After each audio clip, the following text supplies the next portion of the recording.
ഉർവത്ത് bin Zubair റളിയല്ലാഹു അൻഹു പറഞ്ഞു, ആയിഷ ബീവി റളിയല്ലാഹു അൻഹ സ്വന്തം അമ്മായിയാണ്. ആയിഷ ബീവിയുടെ വീടിനരികത്തുകൂടെയാണ് ഞാൻ നടന്നു പോവുക.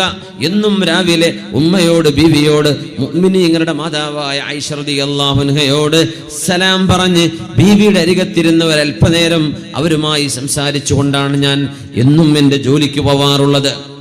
അന്ന് ഒരു ദിവസം ആയിഷ ബീവി റളിയല്ലാഹു അൻഹ വീട്ടിലുള്ളപ്പോ ഞാൻ അവിടുത്തെ വീട്ടിലേക്ക് വന്നു. ബീവിയോട് സലാം പറയാൻ വേണ്ടി വന്നു. നോക്കുമ്പോൾ ഖായിമത്തുൻ തഖറഉ ഖൗലല്ലാഹ്, ബീവി ആയിഷ റളിയല്ലാഹു അൻഹ മുസല്ല വിരിച്ചവിടെ നിസ്കരിക്കുകയാണ്. ഖുർആൻ ഓതി കരയുന്നുണ്ട്. ഒരായത്ത് ഇങ്ങനെ ഒരുപാട് തവണ ഓതുന്നുണ്ട്. ഫമന്നല്ലാഹു അലൈനാ വവഖാനാ അദാബസ്സമൂം, ഫമന്നല്ലാഹു അലൈനാ വവഖാനാ അദാബസ്സമൂം.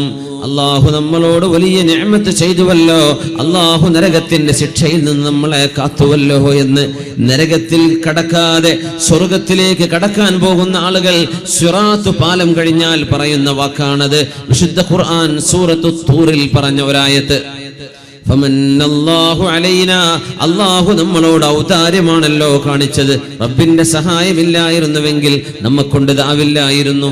വവഖാനാ അദാബസ്സമൂം, നരകത്തിന്റെ കത്തിയാളുന്ന ചുടുകാറ്റിൽ നിന്ന് അല്ലാഹു നമ്മളെ രക്ഷപ്പെടുത്തിയല്ലോ എന്ന് ആയിഷ റളിയല്ലാഹു അൻഹ ആയത്ത് ഇങ്ങനെ ഓതുകയും ആവർത്തിച്ചോതുകയും കരയുകയും ചെയ്യുന്നത് ഞാൻ കാണാനിടയായി. നിസ്കാരം കഴിഞ്ഞിട്ടല്ലേ ബീവിയുടെ സലാം പറയാൻ പറ്റൂ? ബീവിയുടെ നിസ്കാരം കഴിയുന്നില്ല, കരച്ചിലാണ്. നിസ്കാരത്തിലേക്ക് പ്രവേശിക്കുമ്പോൾ കരച്ചിലുണ്ടാകുന്നത് സജ്ജനങ്ങളുടെ സ്വഭാവമായിരുന്നു. മഹാനായ ഹുസൈൻ സൈനുൽ ആബിദീൻ റളിയല്ലാഹു അൻഹു നിസ്കാരത്തിന് വേണ്ടി വുദു എടുക്കുമ്പോൾ മുഖം ചമക്കുമായിരുന്നു, ശരീരം വിറക്കുമായിരുന്നു. ആളുകൾ ചോദിക്കുന്നു, എന്തിനാണ് ഈ വിറയൽ, എന്തിനാണ് മുഖമൊക്കെ പേടിക്കുന്നത്? അവര് പറയും, അതദറൂന ബൈന യദൈ മൻ നഖൂം, ആരുടെ മുമ്പിലാണ് ഞാൻ നിൽക്കാൻ പോകുന്നത് എന്ന് നിങ്ങൾക്കറിയുമോ? ആ റബ്ബിനെ ഓർക്കുമ്പോൾ എനിക്ക് പേടി തോന്നുന്നു. നിസ്കരിക്കാൻ നിൽക്കുമ്പോഴേക്കും നമ്മൾ വുദു എടുത്ത് ഓടുകയാണ്. നിങ്ങൾ നിസ്കാരത്തിലേക്ക് വരണം. വഅലൈക്കുമുസ് സകീന, നിങ്ങളുടെ മുഖത്ത് ശാന്തതയും ശാന്തഭാവവും വേണം. ലാ തഅതൂഹാ വഅൻതും തഅദൂൻ, ഓടിക്കൊണ്ട് നിസ്കാരത്തിലേക്ക് വരരുത് നബി തങ്ങൾ പറയാറുണ്ട്. നമ്മൾ റക്അത്ത് പിടിക്കാനായിരിക്കും ട്രെയിനിലൊക്കെ ചാടി കയറുന്ന പോലെ നമ്മൾ ഓടിക്കയറി പിടിക്കുകയാണ് ഒരു റുക്കൂഴ കിട്ടാൻ വേണ്ടി. എന്നാ പിന്നെ ഒരു റക്അത്ത് നിസ്കരിക്കണ്ടല്ലോ, റുക്കൂഴ കിട്ടാൻ വേണ്ടി മുറ്റത്ത് ചെരുപ്പൊക്കെ ഊരിയിട്ട് ഒരൊറ്റ ഓട്ടം അകത്തേക്ക്. അങ്ങനെ ചെയ്യല്ലേ. നിങ്ങൾ വരുമ്പോൾ വഅലൈക്കുമുസ് സകീന, നിങ്ങളുടെ മുഖത്തെ ശാന്തത വേണം. അല്ലാഹുവിന്റെ മുമ്പിലേക്ക് വരികയാണ്. അപ്പൊ എന്ത് ചെയ്യണം? മൊബൈൽ ഫോണൊക്കെ പള്ളിയിലേക്ക് എത്തും മുമ്പേ ഓഫ് ചെയ്യുക. അവിടേക്ക് എത്തും മുമ്പേ അനാവശ്യമായ വർത്തമാനങ്ങളൊക്കെ നിർത്തിവെക്കുക, എന്നിട്ട് കയറുക. നമുക്ക് അധികം ആളുകൾക്കുമുള്ള പരാതിയാണ്, നിസ്കരിക്കുമ്പോൾ അള്ളാനെ ഓർമ്മ വരുന്നില്ല. നാട്ടിലത്തെ എല്ലാ കാര്യവും ഓർമ്മ വരുന്നുണ്ട്, അള്ളാനെ മാത്രം ഓർമ്മ വരുന്നില്ല. നിസ്കരിക്കാൻ നിൽക്കുമ്പോൾ അള്ളാഹുവിനെ സംബന്ധിച്ചുള്ള ബോധം വരുന്നില്ല. എന്തുകൊണ്ട് വരുന്നില്ല? നമ്മളതിൻ്റെ മുമ്പ് തന്നെ ഒരുങ്ങിയിട്ടുണ്ടോ ഇല്ലയോ എന്നതാണ് വിഷയം. പള്ളിക്ക് വരുമ്പോൾ തന്നെ രാഷ്ട്രീയം പറഞ്ഞിട്ടാണ് വരുന്നത്. പിന്നെ ഇപ്പൊ എങ്ങനെ നിസ്കാരത്തിൽ ശ്രദ്ധ വരിക? പള്ളിയിലേക്ക് വരുമ്പോഴേ വഅലൈക്കുമുസ് സകീന, നിങ്ങളുടെ മുഖത്ത് ശാന്തഭാവം വേണം. നിങ്ങൾ അങ്ങനെയാണ് വരേണ്ടത്. ഐഹികമായ ചർച്ചയിൽ നിന്ന് മനസ്സിനെ നിങ്ങൾ മാറ്റി നിർത്തണം. അങ്ങനെ വന്നാൽ നിങ്ങൾക്ക് അല്ലാഹുവിന്റെ മുമ്പിൽ നിൽക്കുന്ന ആ നൃത്തത്തിന്റെ ഒരു രസം അനുഭവിക്കാൻ കഴിയും. ലദ്ദത്തുൽ മുനാജാ, അല്ലാഹു തആല ആ ഒരു രസം അനുഭവിക്കാനുള്ള ഭാഗ്യം നമുക്ക് തന്നാൽ നിസ്കാരം മതി വരാതെ പോലെ തോന്നും. എത്ര നീണ്ടുപോയാലും നിസ്കാരത്തിലെ ആനന്ദം. തറാവീഹൊക്കെ അധികം ആളുകളൊക്കെ എവിടെയാ പെട്ടെന്ന് കഴിയാൻ നോക്കുക. ഏതെങ്കിലും ഒരു ഉസ്താദ് ദീർഘമായി നിസ്കരിക്കണ്ടെങ്കിൽ ഇവരെ പിരിച്ചുവിടും. അടുത്ത കൊല്ലം ഇവരെ പറ്റൂല കേട്ടോ. എന്തേ? നിസ്കാരം കുറെ 3/4 മണിക്കൂർ എടുക്കുന്നുണ്ട്, മറ്റെടുത്ത് 25 മിനിറ്റ് തീരുന്നുണ്ടല്ലോ. എന്തിനാ അങ്ങ് അത്ര തിരക്കുള്ളവർ നിസ്കരിക്കാൻ പോണോ? വേറെ എങ്ങോട്ടേയും പോയാൽ പോരെ? അത്ര തിരക്കുള്ളവരെന്തിനാ? അള്ളാഹുവിന്റെ മുമ്പിലേക്ക് കൊടുക്കാൻ നമുക്ക് സമയമല്ല. വെറുതെ ഇരുന്ന് വർത്താനം പറയാനൊക്കെ ഇഷ്ടം പോലെ സമയമുണ്ട്. നിസ്കാരം നീണ്ടു പോകുമ്പോഴേക്കും ഇടക്കിടക്ക് നിസ്കാരത്തിന്റെ വാച്ചിലേക്ക് നോക്കി, എന്താ ഇമാമ് സലാം കിട്ടാത്തത്? കുറെ നേരമായല്ലോ. എന്താ ഇമാമ് ഖുർആൻ തിലാവത്ത് നീട്ടിക്കൊണ്ടുപോകുന്നത്? കുറെ സമയമായല്ലോ. ഇതൊക്കെ തോന്നുന്നത് നമുക്ക് ആ വിഷയത്തിൽ ആനന്ദിക്കാൻ കഴിയാത്തത് കൊണ്ടാണ്. മഹാന്മാരത് ആനന്ദിക്കുകയാണ്. അല്ലാഹുവിന്റെ മുമ്പിലേക്ക് കാന റസൂലുള്ളാഹി സ്വല്ലല്ലാഹു അലൈഹി വസല്ലം ഇദാ ഹസബഹു അംറുൻ ഫസിഅ ഇലാ സ്വലാഹ്. നബി ഞങ്ങൾക്ക് എന്തെങ്കിലും ഒരു പ്രയാസം വന്നാൽ, ഒരു ബുദ്ധിമുട്ട് വന്നാൽ, ഒരു മനസ്സങ്കോചമുള്ള, മനസ്സിന് വിഷമമുള്ള എന്തെങ്കിലും ഒരു അനുഭവം വന്നാൽ ഫസിഅ ഇലാ സ്വലാഹ്, നിസ്കാരത്തിലേക്ക് എഴുന്നേറ്റ് നിൽക്കും, ഉടനെ വുളൂ ചെയ്ത് നിസ്കരിക്കും. ഒരു ടെൻഷൻ വന്നാൽ പിന്നെ അതാണ്. നമ്മൾ ടെൻഷൻ വന്നാൽ ചിലപ്പോൾ കമിഴ്ന്ന് കിടന്ന് ഉറങ്ങിയെന്ന് വരും. ഇനി ഒന്നും എനിക്ക് കേൾക്കണ്ട, ഒന്നും അറിയണ്ട, അങ്ങനെയല്ല. വേഗം വുളൂ എടുക്കുക, അള്ളാഹുവിന്റെ മുമ്പിലേക്ക് ചെല്ലുക, 2 റക്അത്ത് നിസ്കരിക്കുക. എന്തെന്നില്ലാത്തൊരു സമാധാനം അള്ളാഹു തരും. മനസ്സമാധാനം നിസ്കാരത്തിലൂടെയാണ് ലഭിക്കുന്നത്. മാഷാ അല്ലാഹ്, അള്ളാഹു നമുക്കത് നൽകട്ടെ. ആമീൻ യാ റബ്ബൽ ആലമീൻ. ഉർവത്ത് ഇബ്നു സുബൈർ റളിയല്ലാഹു അൻഹു പറയുന്നു, എത്രയോ നേരം അള്ളാഹുവിന്റെ റസൂലിന്റെ ഭാര്യ നമ്മുടെ ഉമ്മയായ ആയിഷ റളിയല്ലാഹു അൻഹ ഹബീബിന്റെ വഫാത്തിന് ശേഷം ഈ ഒരൊറ്റ ആയത്തോതി ഒരുപാട് നേരം നിസ്കരിച്ചപ്പോ ഞാനൊന്ന് അങ്ങാടിയിൽ പോയി തിരിച്ചു വരട്ടെ എന്ന് വിചാരിച്ചു. അങ്ങാടിയിൽ പോയി തിരിച്ചു വന്നപ്പോഴും ആയിഷ റളിയല്ലാഹു അൻഹ ഓതുന്നുണ്ട്, ഫമന്നല്ലാഹു അലൈനാ വവഖാനാ അദാബസ്സമൂം. വിശുദ്ധമായ ഖുർആനിന്റെ ഈ ആയത്ത് ആയിഷ ബീവി ഓതുന്നത് എനിക്ക് അപ്പോഴും കാണാൻ കഴിഞ്ഞു. ഉമ്മ നിർത്തിയിട്ടില്ല, ഒരേ ഒരു നൃത്തമാണ്. നാളെ പരലോകത്തിന്റെ ചിന്തയിലാണ്. അർത്ഥമറിഞ്ഞ് ഓതുമ്പോ അതാണ് പ്രത്യേകത. അങ്ങനെ ഒരു ഇബാദത്തിന്റെ അനുഭവം ഉമ്മമാരെ, സഹോദരിമാരെ നമുക്കുണ്ടോ? നമ്മുടെ മക്കളെ നമ്മൾ അങ്ങനെ കാണുന്നുണ്ടോ? ഉമ്മയെ കാണുമ്പോൾ ഉമ്മ നിസ്കാരത്തിലാണ്, തിരിച്ചു വരുമ്പോഴും ഉമ്മ നിസ്കാരത്തിലാണ്. അല്ലെങ്കിൽ ഉമ്മ ഖുർആൻ ഓതുകയാ, അങ്ങാടിയിൽ പോയി വന്നപ്പോഴും ഉമ്മ ഖുർആനോത്തിലാണ്. നമ്മുടെ മക്കൾക്ക് പറയണ്ടാവും, പോകുമ്പോൾ ഉമ്മ ഒരു സീരിയലിലാണ്, അത് കഴിഞ്ഞപ്പോൾ മറ്റേ ചാനലിലേക്ക് മാറിയിട്ടുണ്ട്, അത് കഴിഞ്ഞപ്പോൾ അടുത്ത ചാനലിലേക്ക് മാറിയിട്ടുണ്ട്, ഉമ്മ എണീറ്റിട്ടുള്ള ടിവിൻ്റെ മുമ്പെന്ന്. അത് പറയാൻ ഒരുപാട് മക്കൾക്ക് കഴിയും.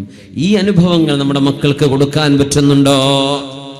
ഫമന്നല്ലാഹു അലൈനാ വവഖാനാ അദാബസ്സമൂം. മാലിക് ഇബ്നു ദീനാർ റളിയല്ലാഹു തആല അൻഹു ഒരുപാട് നേരം രാത്രി നിസ്കരിക്കുമ്പോൾ താടിയിൽ പിടിച്ചിങ്ങനെ കരയും, യാ റബ്ബ്, അല്ലാഹുവേ. മാലിക് ഇബ്നു ദീനാർ സയ്യിദ് സാഹിദീൻ റളിയല്ലാഹു അൻഹു രാത്രി എഴുന്നേറ്റ് നിസ്കരിക്കാൻ വേണ്ടി നിൽക്കുമ്പോ താടി പിടിച്ചുകൊണ്ട് ഇങ്ങനെ കരഞ്ഞുകൊണ്ട് പറയും, അല്ലാഹുവേ, ഖദ് അലിംത സാകിനൽ ജന്ന വസാകിനൻ നാർ.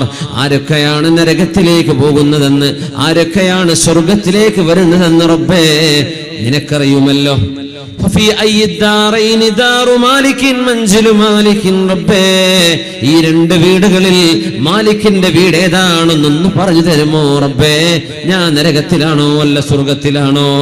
കരഞ്ഞുകൊണ്ട് ഇങ്ങനെ പറയും, തതജാഫാ ജുനൂബുഹും അനിൽ മളാജിഇ യദ്ഊന റബ്ബഹും ഖൗഫൻ വതമഅ വമിമ്മാ റസഖ്നാഹും യുൻഫിഖൂൻ.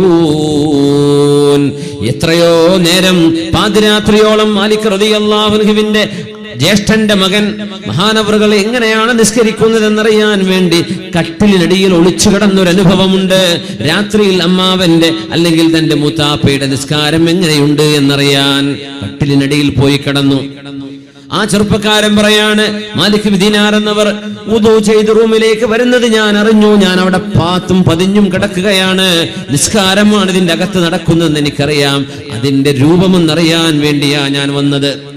വന്നതിൽ പിന്നെ മഹാനവറുകൾ പറയാൻ തുടങ്ങി, റബ്ബേ, നരകത്തിലേക്ക് പോകുന്നവരുടെ പേര് നിന്റെ കയ്യിലുണ്ടല്ലോ, സ്വർഗത്തിലേക്ക് പോകുന്നവരുടെ പേര് നിന്റെ കയ്യിലുണ്ടല്ലോ. ഫഫി അയ്യി ദാറൈനി മൻസിലു മാലികിൻ. മാലിക്കിന്റെ വീട്, ഈ മാലിക് ഇബ്നു ദീനാറിന്റെ വീട് ഏത് ലോകത്താണ് റബ്ബേ? ഞാൻ സ്വർഗവാസിയാണോ നരകവാസിയാണോ എന്ന് താടി പിടിച്ച് രാത്രിയുടെ 2 ഭാഗം കഴിയുന്നവരെ കരഞ്ഞ് കരഞ്ഞ് കരഞ്ഞ് ഈ വാക്ക് പറഞ്ഞു നിൽക്കുന്നത് കണ്ടു. പിന്നെയാണ് നിസ്കരിക്കാൻ പോകുന്നത്. മണിക്കൂറുകളോളം മഹാനവറുകൾ താടി പിടിച്ച് കരച്ചിലാണ്. റബ്ബേ, മാലിക്കിന്റെ അവസ്ഥ എന്താണ്? ഫീ അയ്യി ദാറൈനി മൻസിലു മാലികിൻ. അങ്ങനെ ഇബാദത്തിലേക്ക് പേടിയോടുകൂടെ ഭയപ്പാടോടുകൂടെ അല്ലാഹുവിനെ സമീപിച്ചിരുന്ന നമ്മുടെ മുൻഗാമികൾ, അവരുടെ നിസ്കാരത്തോട് നമ്മുടെ നിസ്കാരം ഒന്ന് തുലനം ചെയ്ത് നോക്കുക. ഈ റമദാനിന്റെ പകലിൽ നമുക്കതിന് കഴിയും. ഇബാദത്തിന്റെ മൂഡിലാണ് നമ്മൾ, ഇബാദത്തിന്റെ ഒരു രസമുള്ള അനുഭവത്തിലാണ് നമ്മൾ. അല്ലാഹുവേ, ആനന്ദകരമായ നിന്നെ ഭയപ്പെടുന്ന നിസ്കാരം നൽകണേ തമ്പുരാനേ. ആമീൻ യാ റബ്ബൽ ആലമീൻ. അച്ചാ ഉസ്സലമി റളിയല്ലാഹു അൻഹു മഹാനവറുകൾക്ക് ബോധം കെട്ട് വീണപ്പോ അവരുടെ അരികത്തേക്ക് വരുന്നു. മഹാനായ അലാ റളിയല്ലാഹു അൻഹു ഭാര്യയോട് ചോദിച്ചു, മാ ബാലുഹു, എന്തേ അച്ചാ ഉസ്ലമി ഇങ്ങനെ ബോധം കെടാൻ കാരണം? പ്രഗൽഭനായ പണ്ഡിതനാണ്, അള്ളാഹുവിനെ ഭയപ്പെടുന്ന പണ്ഡിതനാണ്. അത്താ ഉസ്ലമി എന്തേ ബോധം കെട്ട് വീണത്? എന്തേ പ്രശ്നം? ഷുഗർ ഡൗൺ ആയതാണോ? പ്രഷർ ഡൗണോ? ലോ? എന്താണ് ആയത്? ഹൈ ആണോ? ലോ ആണോ? എന്താ വിഷയം? നമ്മൾ അങ്ങനെയാ ചോദിക്കുക.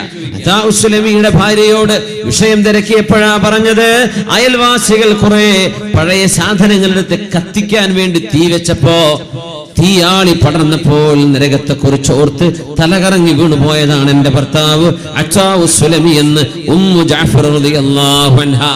തീനാളം കണ്ടപ്പോ പേടിച്ചതാണ്. റബ്ബേ, നരകത്തിന്റെ തീ എന്തായിരിക്കും പടച്ചോനെ എന്ന് ഓർത്തുകൊണ്ട് അയൽവാസി കത്തിച്ച തീജ്വാലകൾ കണ്ടപ്പോൾ അല്ലാഹുവിന്റെ നരകത്തിന്റെ തീജ്വാലകളെ ഓർത്ത് ബോധം കെട്ടു വീണ മഹാനായ അത്താ ഉസ്ലമി റളിയല്ലാഹു അൻഹു. എവിടെ എത്തി മുഅ്മിനെ? അവരുടെയൊക്കെ ചിന്ത നമ്മൾ ആലോചിച്ച് നോക്കി. എവിടെ എത്തി? എവിടെയാണ് അവരുടെ ഈമാൻ കിടക്കുന്നത്? എവിടെയാണ് നമ്മുടേത്? നമ്മളും അവരും തമ്മിലുള്ള വ്യത്യാസം ഇവിടെ ഇങ്ങനെ ആലോചിക്കാൻ പറ്റും. തീജ്വാല കണ്ടപ്പോഴേക്കും നരകമോർക്കുന്നവർ. അതുകൊണ്ടാണല്ലോ സൂര്യകോളം നോക്കിയിട്ട് മുഅ്മിനീങ്ങൾ പറയേണ്ടത്, റബ്ബനാ മാ ഖലഖത ഹാദാ ബാതില സുബ്ഹാനക ഫഖിനാ അദാബന്നാർ. അല്ലാഹുവേ, നീ തീജ്വാലകളായ ഗോളങ്ങൾ വെറുതെ പടച്ചതല്ലല്ലോ റബ്ബേ. എല്ലാ ഗോളങ്ങളും കത്തുകയാണ്. ഭൂമി കത്തുന്നില്ല. ഏതാനും ചില ഗ്രഹങ്ങൾ ഒഴിച്ച് നക്ഷത്രങ്ങളൊക്കെ കത്തുകയാണ്, കത്തിപ്രകാശിക്കുന്നവയാണ്. ഹൈഡ്രജനും ഹീലിയവും തമ്മിലുള്ള പ്രോസസ്. സൂര്യഗോളത്തിനുള്ളിൽ ബില്യൺ കണക്കിന് കൊല്ലങ്ങളായി ഇവിടെ സൂര്യപ്രകാശം നൽകുന്ന സൂര്യഗോളം തീജ്വാലകളാണല്ലോ റബ്ബേ. തീജ്വാലകളെ ആകാശത്ത് ഞങ്ങൾക്ക് വേണ്ടി പടച്ചു തന്ന റബ്ബേ, നീ തന്നെയാണല്ലോ നിന്നെ അനുസരിക്കാത്തവരെ കൊണ്ടുപോയിടുന്ന നരകവും പടച്ചത്. അല്ലാഹുവേ, റബ്ബനാ ഫഖിനാ അദാബന്നാർ.